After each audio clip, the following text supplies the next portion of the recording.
Thank you so much for tuning in. This is your host, Juneann Lewis, with Living Wealthy Always. And of course, my handsome co-host, Jabrae Brayboy. Yes. Listen, it's Christmas season. We're talking about festive stuff. That's right. What do you got going on for Christmas?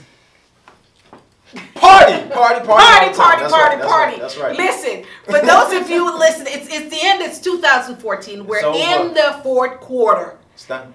If you didn't achieve it in the rest of 2014, you have another opportunity in 2015. So look forward to that. Okay? Exactly. Now, as Jabrae said, it's party. But look, we're living wealthy and we're doing all the things that we have to do. I want you to remember the reason for the season. Okay, that's enough. But the reason for the season, each and every one of you know what's the reason for the season for your life.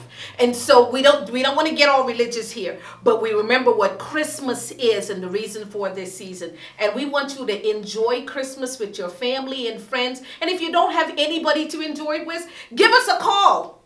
Call Jabrae at least. He'll spend some time with you. See, that's Juneann, that's what I was going to do. You interrupt my moment. That was my moment. Is that what you were going to say? Well, see, this is a different time for me now because I have a little boy now in my life. And it used to be always about Jabrae, you know, taking the kid number one. But now it's all about, you know, my little boy, and I'm buying presents not for my niece and nephew, but for him. I'm thinking about him and how he's going to be better than me. And, of course, we know that with our children, we want them to be better than us, to live better, to manage things better. So, you know, that was my little emotional time, you know. You caught me and everything. And okay. It used to be about, you know, all of the family, but all the family now becomes secondary when you have that precious daughter. That's true. Or that precious son, and you know, it's just basically. I'm very thankful. I'm very thankful. Good. And so am I. And you know, we're joshing, and just like Jabrae said, especially when you have children, Christmas takes on a whole different meaning for you. Not to say anything about the people that don't have children, but for when you have children, it's about how the kids are feeling, what you're doing for them for Christmas time. Because for you, you're happy. You don't care if you don't get anything. As long as your child is happy, that's the major thing. So yeah, and for those people, again, who don't have anybody to spend Christmas with, reach out to somebody. You're only alone sometimes because you want to be. I know people talk about being in a large crowd and still being lonely. Do for somebody what you want done for you. And you know, Jabrae, we're talking about that. We have all these different challenges. This year, this season, we want to challenge people.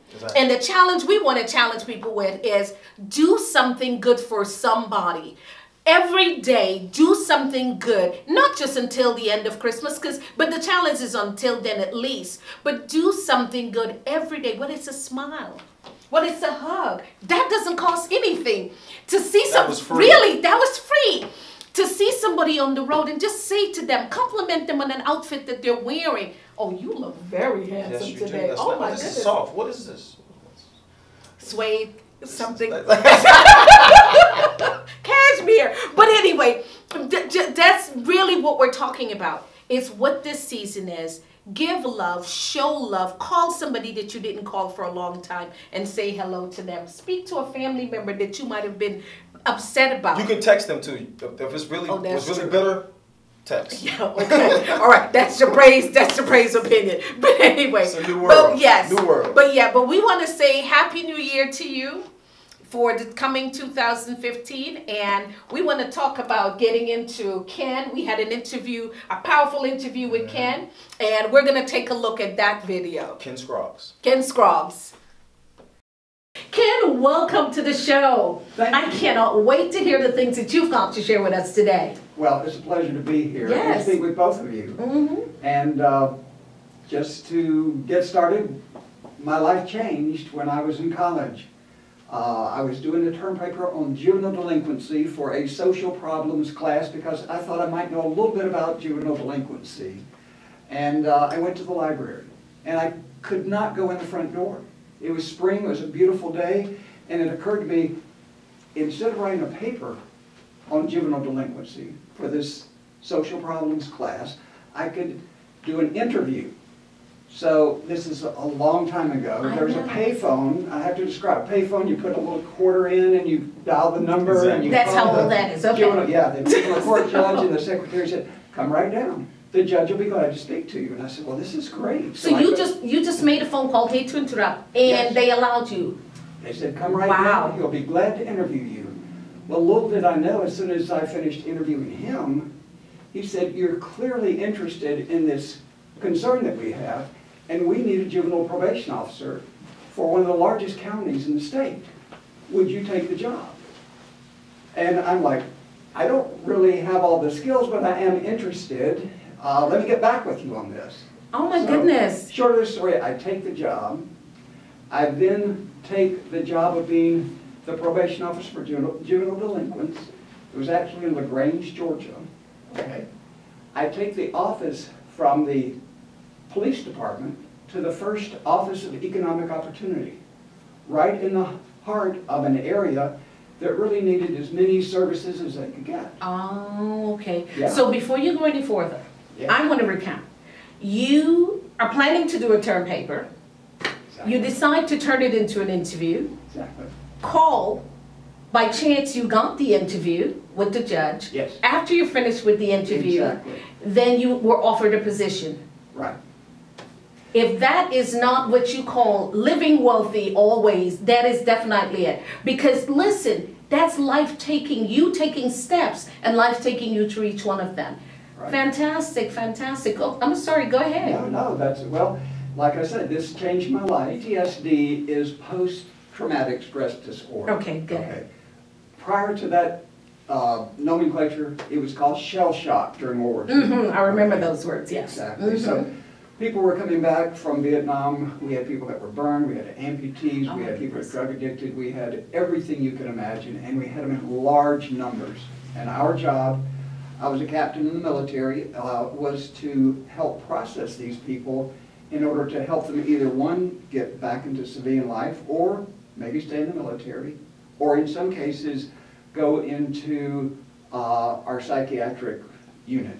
So we were doing triage, separating people out into different areas to determine where and how to serve them best. So in the process of that, one of the things that I had a great opportunity to do on a number of occasions was not only look at like the person right in front of me when I do therapy, because I'm licensed in the state with 3 licenses, so I practice psychotherapy.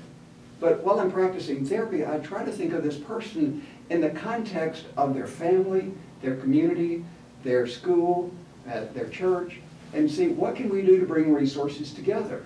So in addition to helping people as they were coming through the military, the individual soldier, we looked at services for the family. We looked at the fact that many couples needed marriage therapy. Their marriages were falling apart. There's a lot of pressure here. Okay. So as we learned how to deal with these things, we started setting up more systems. So we set up the first child abuse program. We set up a handicap center that involved George Patton Jr.'s son. We involved a lot of the community around Fort Hood, and we started the first coordinated Human Services Council. Now, what is that? Very simply, that was the fact that before you go any further, because I know you're eager and happy to tell us all of these things, and we're certainly, you said George Patton's son, because you can't slide over stuff like that. Yeah, well. Okay. What did you do with him? Well, we set up an entire building for handicapped children, and it covered the entire variety. What was his situation? We had kids with cerebral palsy, spina bifida, children that needed tutoring. We had one of the first horseback riding programs for handicapped kids. Now, these kids were some of the most well-behaved kids you can imagine, because we simply had to say, if you don't behave, you don't get to go horseback riding this week. Okay. And I know you're leading into that one. I want to hear about George Patton's son. What did you do with him? I want to find that out. And what was his situation, if you're allowed to speak about that on camera? I can't really get into the details okay. of it. All right. But let me say that his family was incredibly supportive, and his mother, Mrs. Patton, was one of the most incredible volunteers I've ever seen. Okay. So, yeah. All right. Yeah. Okay. So, Did everything work out? Were you successful? It did. That's good. It did, but I just want to give you this example. We had some men that were officers and sergeants that went through Vietnam, tough guys, saw a lot. I mean, saw a lot, not only in Vietnam, but in Korea prior to that. And on occasion, I would take them on a tour of these handicapped kids. And again, we had kids that had cerebral palsy, spina bifida. Right. You know, their bodies are deformed. They slobber on themselves. Some of them have to wear a helmet because they want to bang their head against the side of the bus. Those are the kids that's like, if you don't stop banging your head, you don't get to go horseback riding. And these kids And that was therapy, that they would straighten up. So basically, we had the 1st Cavalry Division, the 2nd Armored Division. That was Patton's old unit. Okay. But Ken, according to what you just said, is these children that normally if you say something to them, they don't respond or they don't listen to you. Sometimes. Now, if you give a positive, that these, which is the horseback riding, Sure. automatically they alter their behavior pattern. Yeah. Okay, so is this one of the training techniques that you guys would use? Certainly. Okay, good. Yes. We were fortunate because we had the 1st Cavalry Division, okay, and they had horses and they had volunteers, and we had specialists because they're schools that teach you how to work with children of all ages, and including handicapped children, using horses for therapy. So we had a lot of things at our disposal. Yeah. But I just wanted to mention that one of the things I like to do is look at systems and how you can bring to bear on individuals, like people watching today. You know, it's very difficult to dig deep inside yourself. I mean, this is one of the things that Jabrae is great at. When he's training you, the way he talks to you and the way he approaches, not just you as an individual, but the way he approaches life, you see that he's not just talking at you, okay? He's talking to a deeper place inside you. So my point is, people do have to dig deeper inside themselves at times that they think, I can never do this, and find something in there, okay, that gives them the will to live, the will to improve, to be healthy. Being healthy, it sounds so simple. Yes. Okay? But, I mean, nobody likes to go to the gym. You don't That's feel true. better That's going true. to That's exercise. true. You feel good when you're done. Yeah. You know, I have to Yeah. remind myself, oh, it's when I'm done that I feel good. Yeah. Because if I wait Yeah. to feel like I want to go exercise, I would never go. You're not, and you know what? You've just given me hope because I planned to let Jabrae train me, and I was kind of a little apprehensive, but you've just given me hope that yes. You need to Okay. do I want to revisit earlier when Juneann was asking you about Patton. You kind of paused and you kept going away from the situation or the story, if you will, that we would love to have. Why was that? Is there a certain system that has been built to a point where things have a confidentiality? Just go a little further with that, please. Well, you're exactly right. What we do is totally confidential in a number of ways, particularly in terms of providing services to families with children, because you want to know that if your child goes to school, what happens at school is confidential. But it's beyond that, too. I mean, your health information, your patient health information is called your PHI. One of the beautiful things about technology today is that you need to know that that information is HIPAA compliant. Well, what is HIPAA?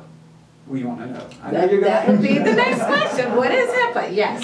I don't mean to drop this time, but it's important to know that your information is kept confidential, and there is a federal law that's called the Health Information Protection Act. Oh, okay. HIPAA. So all of that is totally confidential, and my company wants to ensure that people know that it's confidential for a number of reasons. I'm going to talk about two real quickly. I mentioned your health records. With technology today, it's a wonderful thing because most people don't really keep up with their medications.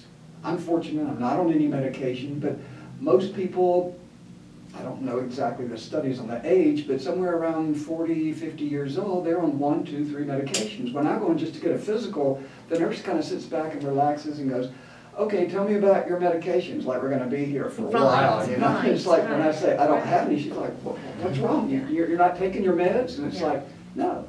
And you can't watch TV any night without seeing, oh, if you feel like this, you need to take this medication. What always gets me is, but then this will happen. Yeah, all those, oh, but you can go blind, yes, or you can die, yes. you can commit suicide, you can just like, wait a minute, we need to get healthy and yes. try, if the doctor says it's okay, to get off the medication. My point is, when you are on multiple medications, sometimes one doctor is prescribing one thing, and another one's prescribing another one or two, and they don't know what each other is prescribing. If you don't keep up with that, you're in trouble. Right. Okay? Give you just a quick instance. I have a friend who unfortunately had a heart attack about 2 years ago. Okay? They took him off his cholesterol medication. Okay? And cholesterol, we know, if that builds up in your veins and arteries, you're going to blow up, you're going to blow your heart, or you're going to have a cerebral stroke. Okay, you kind of talk out of the side of your mouth and have a funny look with the way you hold your head. Well, my point is, they took him off his medication. He goes in 3 months later. They do all the tests. They say, oh, this looks great. Good to see you. Bill, you're ready to go?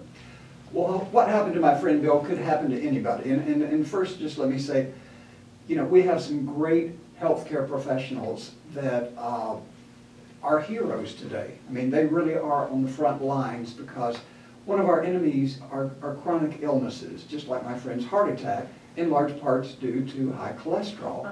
So they take him off his cholesterol medication and say, we're going to take a little break here, come back in a few months. He comes back, I think it's 3 months later, he gets a total physical, they do all this blood work, they look at him, they're like, hey, Bill, you're looking great here. Yeah, you're going to the gym, the cardiac rehab gym. You're exercising. You're watching your diet. You're losing weight. You're taking the right meds. You look great, Bill. You're good to go. And Bill says, but you didn't take my cholesterol. You didn't check my cholesterol. Right. And like, oh yeah, we oversight. Go get your cholesterol checked and come right back. His cholesterol is out the roof. And if he had not been watching that, he could be dead. I mean, I hate to say that. My point is, because we have communication through electronics, one physician can know what another physician is doing and what meds you're on to help you keep up with that. And that's a great thing in the technological age of providing medical care today. And that's just one of the examples. And that's part of what your organization does as well. That is part of what we do. Right. We like to help people. One of our sort of cheerleading things is know your numbers. Know your blood pressure, know your blood sugar. You might have diabetes, know your cholesterol, triglycerides are in there. And as much as people don't like to hear this, it comes back also to tobacco. Hey, tobacco is hazardous for your health. That's a news flash, but you know, there's still people that smoke. As well as alcohol. And alcohol, and obesity. And tell me, what percentage of this has to do with your genetics? Oh, that's a good question. And when people ask me questions like that, I want to be able to tell them something that is very accurate in terms of, you know, how much it is genetics, okay? And I don't know which one of those are, but the question you're asking is so important. People need to know, is there a history in my family of one of these kind of illnesses? Okay. Diabetes, whatever. If it is, it means not, oh, well, I've got this, there's nothing I can do with it. It means I need to work harder. And I'll just tell you something briefly, too. When I turned 50, got major physical, I'm 50, I'm like, oh, I need to be very careful. I go to see the doctor and say, hey, doc, my parents died early, they had diabetes, they had high blood pressure, they had these sort of things. Am I going to be at risk for that because my parents had that? Yes. Well, he was wise enough to say, well, what about your grandparents and so forth? Right. And I didn't know how far back it went. But it was good to know, and I think he was wise to tell me this. He said, just because your parents had those problems, that could be just as much lifestyle as heredity. Right. So just because I may have in my family diabetes, I don't have diabetes. High blood pressure, I don't have high blood pressure. Okay, and it's true, these were the baby boomer, World War II, the great generation, you know, folks. But of course, and the reason a lot of people might feel it's genetics because everybody in the family, depending on where you, for example, we're in the South. Wow, that was some deep information. Yes. I didn't even know we talked about him working with people who have been shot, employment. Exactly. Things that we don't think about. Yes. Yeah. One of his big clients is the racetrack gas stations, and it's worldwide. And people have to understand that even though you go on there, you're just behind the counter, and they're just helping you, and they're helping you get the amount of gas you need. They still may go through some trying times if someone else comes in that's not you, and they want to get something from them behind that cash register. Money. Yes. But look, we on that note, we're gonna say thank you so much for watching us on the show, and a happy new year to you and your family and your loved ones. And our challenge is to you: do something good for someone or as much people as you can every day. That's our challenge. It's not the hot water challenge or the cold water challenge. The challenge is to be nice to somebody on a daily basis. And remember, living wealthy always is a mindset. Bye-bye. Merry Christmas. Happy New Year. Merry Christmas and a Happy New Year. We'll party.